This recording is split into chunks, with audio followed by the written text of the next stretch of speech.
خالد کے گھوڑے نے پانی کی مشک پر اپنے آپ ہی رخ بدل لیا تھا۔ خالد نے ادھر ادھر دیکھا، اسے گول دائرے میں کھجوروں کے درخت اور صحرا کے جھاڑی نما درخت نظر آئے۔ گھوڑا ادھر ہی جا رہا تھا۔ نخلستان میں داخل ہو کر خالد گھوڑے سے کود گیا۔ امامہ اتار کر وہ پانی کے کنارے دوزانوں ہو گیا۔ اس نے پانی چلو بھر بھر کر اپنے سر پر ڈالا اور 2-4 چھینٹے منہ پر پھینکے۔ اس کا گھوڑا پانی پی رہا تھا۔ خالد نے اس چشمے سے پانی پیا جو صرف انسانوں کے استعمال کے لیے تھا۔ یہ ایک چھوٹا سا جنگل تھا۔ خالد نے گھوڑے کی زین اتاری اور زین کے ساتھ بندی ہوئی چھوٹی سی ایک دری کھول کر جھاڑی نما درختوں کے جھنڈ تلے بچھائی اور لیٹ گیا۔ وہ تھک گیا تھا، تھوڑی دیر کے لیے سو جانا چاہتا تھا، مگر اس کے ذہن میں یادوں کا جو قافلہ چل پڑا تھا وہ اسے سونے نہیں دے رہا تھا۔ اسے 7 سال پہلے کا ایک دن یاد آیا جب اس کی عزیزوں نے محمد رسول اللہ صلی اللہ علیہ وآلہ وسلم کو قتل کرنے کا منصوبہ بنایا تھا۔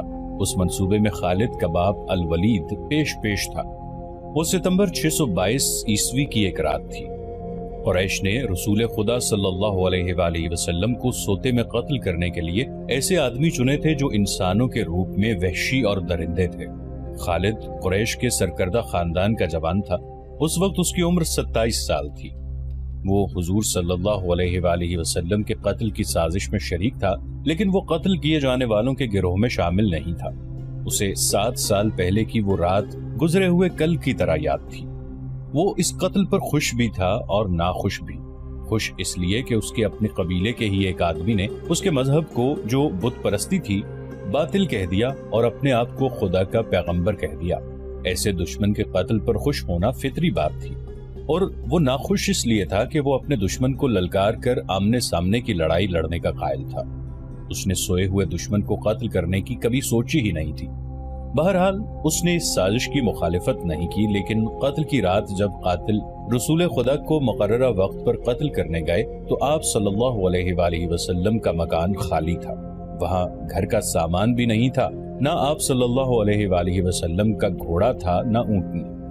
قریش اس امید پر سوئے ہوئے تھے کہ صبح انہیں خوشخبری ملے گی کہ ان کے مذہب کو جھٹلانے اور انہیں اپنے نئے مذہب کی طرف بلانے والا قتل ہو گیا ہے، مگر صبح وہ ایک دوسرے کو مایوسی کے عالم میں دیکھ رہے تھے۔ پھر وہ سرگوشیوں میں ایک دوسرے سے پوچھنے لگے، محمد کہاں گیا؟ رسول خدا صلی اللہ علیہ وآلہ وسلم قتل کے وقت سے بہت پہلے اپنے قتل کی سازش سے آگاہ ہو کر یثرب یعنی مدینہ کو ہجرت کر گئے تھے۔ صبح تک آپ صلی اللہ علیہ وآلہ وسلم بہت دور نکل گئے تھے۔ خالد کے ذہن سے یادیں پھوٹتی چلی آ رہی تھی۔ ذہن پیچھے ہی پیچھے ہٹتے ہٹتے 16 برس دور جا نکلا۔ 613 عیسوی کی ایک شام رسول کریم صلی اللہ علیہ وآلہ وسلم نے قریش کے چند ایک سرکردہ افراد کو اپنے ہاں کھانے پر مدعو کیا۔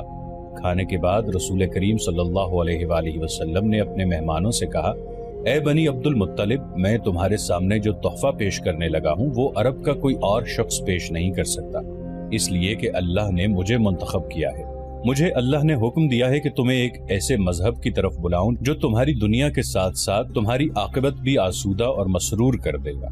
اس طرح رسول خدا صلی اللہ علیہ وآلہ وسلم نے پہلی وحی کے نزول کے 3 سال بعد اپنے قریبی عزیزوں کو اسلام قبول کرنے کی دعوت دی۔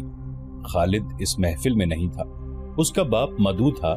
اس نے خالد کو مذاق اڑانے کے انداز میں بتایا کہ عبد المطلب کے پوتے محمد صلی اللہ علیہ وآلہ وسلم نے کہا ہے کہ وہ اللہ کا بھیجا ہوا نبی ہے۔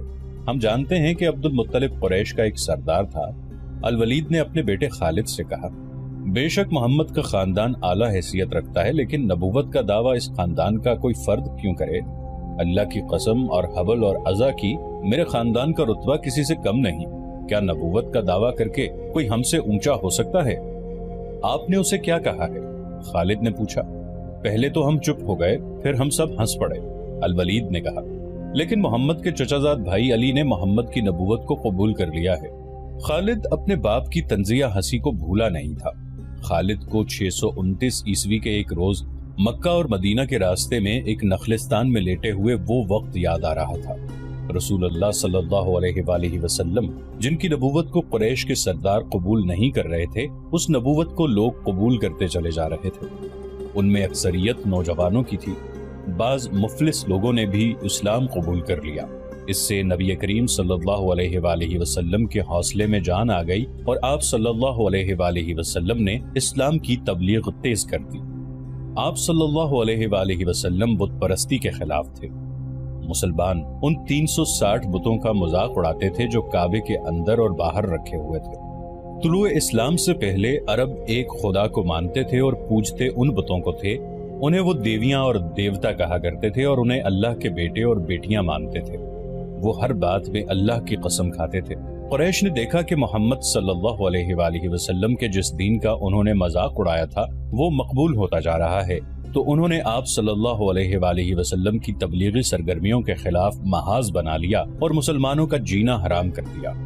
خالد کو یاد آ رہا تھا کہ اس نے اللہ کے رسول صلی اللہ علیہ وآلہ وسلم کو گلیوں اور بازاروں میں لوگوں کو اکٹھا کر کے انہیں اسلام قبول کرنے کی دعوت دیتے اور بتاتے دیکھا تھا کہ بت انہیں نہ فائدہ دے سکتے ہیں نہ نقصان۔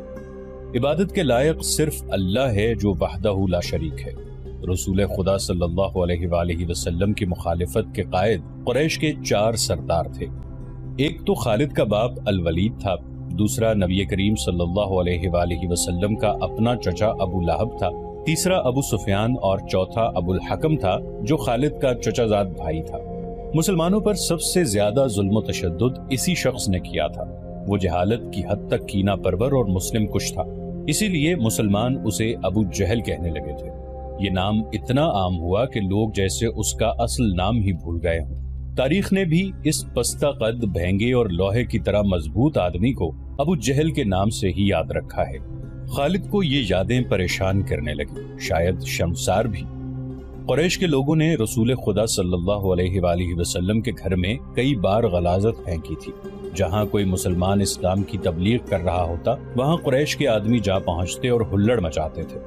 بد اخلاق اور دھدکارے ہوئے آدمیوں کو رسول خدا صلی اللہ علیہ وآلہ وسلم کو پریشان کرتے رہنے کے کام پر لگا دیا گیا تھا۔ خالد کو یہ اطمینان ضرور تھا کہ اس کے باپ نے محمد صلی اللہ علیہ وآلہ وسلم کے خلاف ایسی کوئی گھٹیا حرکت نہیں کی تھی۔ وہ 2 مرتبہ قریش کے 3-4 سرداروں کو ساتھ لے کر رسول خدا صلی اللہ علیہ وآلہ وسلم کے چچا ابو طالب کے پاس یہ کہنے گیا تھا کہ وہ اپنے بھتیجے رسول خدا صلی اللہ علیہ وآلہ وسلم کو بتوں کی توہین اور نبوت کے دعوے سے روکے، ورنہ وہ کسی کے ہاتھوں قتل ہو جائے گا۔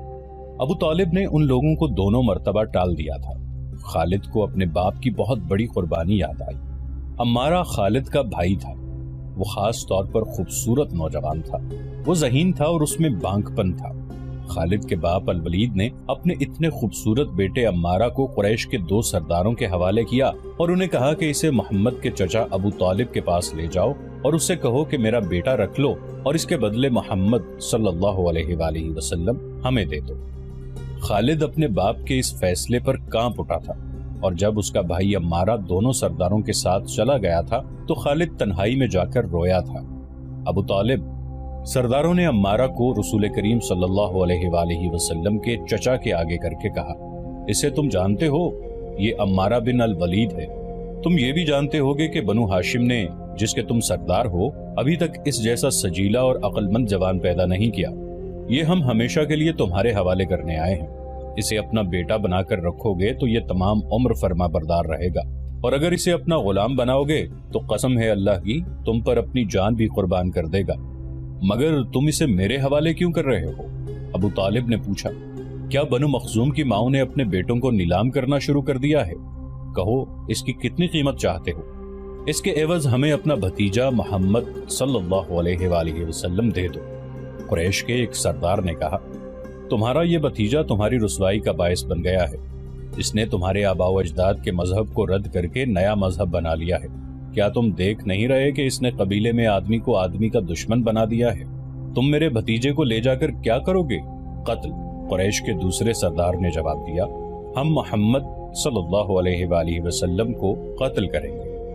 یہ بے انصافی نہیں ہوگی۔ تم دیکھ رہے ہو کہ ہم تمہارے بھتیجے کے بدلے تمہیں اپنا بیٹا دے رہے ہیں۔ یہ بہت بڑی بے انصافی ہوگی۔ ابو طالب نے کہا، تم میرے بھتیجے کو قتل کرو گے اور میں تمہارے بیٹے کو پالوں گا اور اس پر خرچ کروں گا اور اسے بہت اچھی زندگی دوں گا۔ تم میرے پاس کیسا انصاف لے کر آئے ہو؟ میں تمہیں عزت سے رخصت کرتا ہوں۔ خالد نے جب اپنے بھائی کو اپنے سرداروں کے ساتھ واپس آتے دیکھا اور سرداروں سے سنا کہ ابو طالب نے یہ سودا قبول نہیں کیا تو خالد کو دلی مسرت ہوئی تھی۔ محمد صلی اللہ علیہ وآلہ وسلم کا تم نے کیا بگاڑ لیا تھا ابو سلیمان؟ خالد کی ذات سے ایک سوال اٹھا۔ اس نے خیالوں ہی خیالوں میں سر ہلایا اور دل ہی دل میں کہا، کچھ نہیں، بے شک محمد صلی اللہ علیہ وآلہ وسلم کا جسم طاقتور ہے، لیکن رکانہ بن عبد یزید جیسے پہلوان کو اٹھا کر پٹخنے کے لیے صرف جسمانی طاقت کافی نہیں۔ رکانہ بن عبد یزید رسول کریم صلی اللہ علیہ وآلہ وسلم کا چچا تھا جس نے اسلام قبول نہیں کیا تھا۔ یہ عرب کا مانا ہوا پہلوان تھا۔ نامی گرامی پہلوان آئے جنہیں اس نے ایک ہی داؤ میں پٹخ کر اٹھنے کے قابل نہ چھوڑا۔ وہ وحشی انسان تھا، صرف لڑنا مارنا جانتا تھا۔ خالد کو وہ وقت یاد آنے لگا جب مسلمانوں کو دکھ کرنے والے 3-4 آدمیوں نے ایک دن رکانہ پہلوان کو خوب کھلایا پلایا اور اس سے کہا کہ تمہارا بھتیجا محمد صلی اللہ علیہ وآلہ وسلم کسی کے ہاتھ نہیں آتا، نہ اپنی تبلیغ سے باز آتا ہے، نہ کسی سے ڈرتا ہے، اور لوگ اس کی باتوں کے جادو میں آتے چلے جا رہے ہیں۔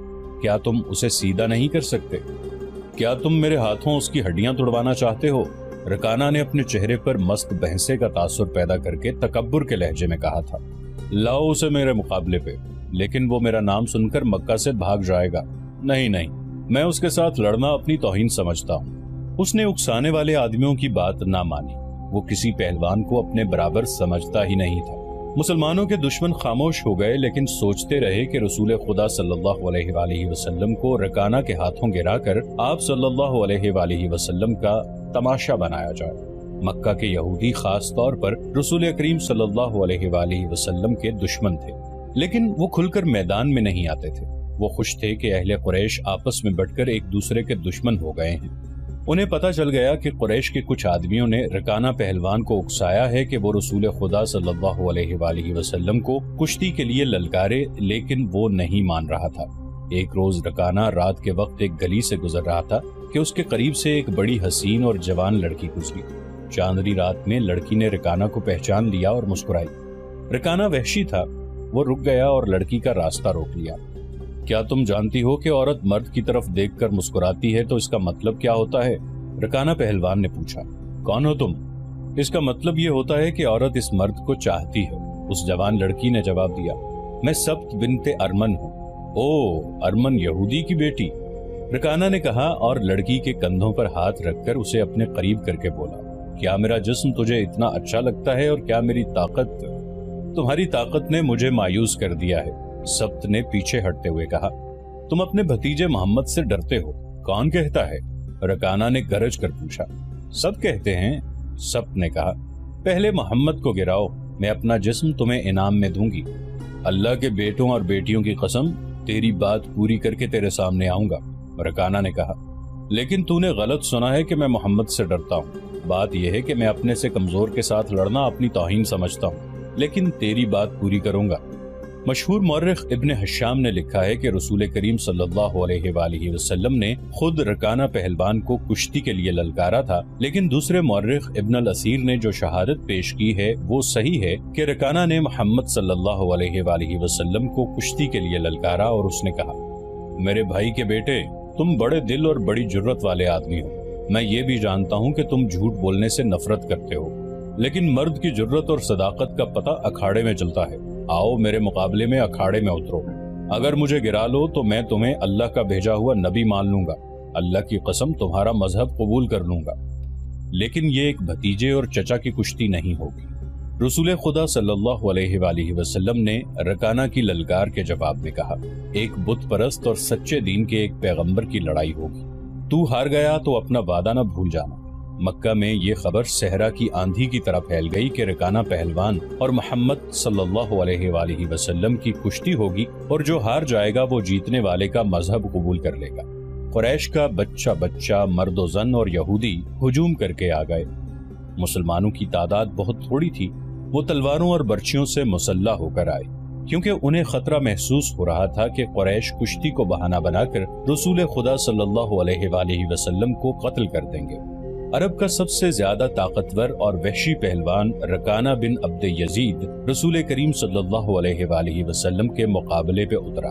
اس نے رسول خدا صلی اللہ علیہ وآلہ وسلم پر تنزیہ نظر ڈالی اور آپ صلی اللہ علیہ وآلہ وسلم پر پھپتی کسی۔